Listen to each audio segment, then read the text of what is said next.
पूर्वी सिंहभूम के पोटका प्रखंड अंतर्गत हल्दी पोखर स्थित दीनदयाल उपाध्याय कौशल केंद्र में 3 महीने तक सिलाई का प्रशिक्षण लेने के बाद कोवाली की 3 युवतियों को तमिलनाडु के तीरपुर केंद्र भेजा गया था। वहां युवतियों से 12-12 घंटे काम कराया जा रहा था, जिस कारण वह काफी परेशान है। ज्यादा काम लिए जाने से युवतियां बीमार पड़ गई हैं। अब सभी घर वापसी की गुहार लगा रही हैं। कोवाली के गंगाडी पंचायत अंतर्गत बाना घुट्टू गांव के रहने वाले दुलारी बास्के ने फोन कर अपने परिजनों को उन्हें प्रताड़ित करने की जानकारी दी।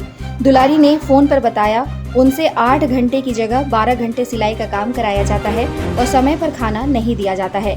जबरन वहां रोक कर रखा गया है और घर वापस आने नहीं दिया जा रहा है। युवतियों ने परिजनों से मदद की गुहार लगाई है।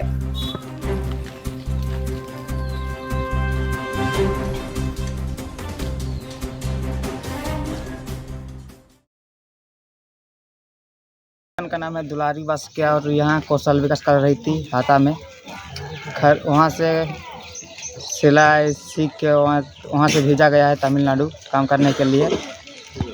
और वहाँ पे ना जाके 2 सप्ताह हो गया। उसके बाद अभी फ़ोन की थी और बोल रही कि यहाँ पे बहुत सता रहा है और वापस आना चाह रही, लेकिन नहीं आने दे रहा। उसको 12 घंटा काम करना पड़ रहा है और खाना खा के भी उसको आराम करने नहीं दे रहा।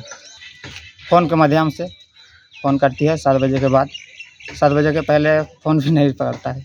हाँ, लौटना चाह रही लेकिन वहाँ से निकलने नहीं दे रहा। तारीख को भेज रहे हैं अपनी टीम को, वहाँ से बच्चे लोग आ जाएगी।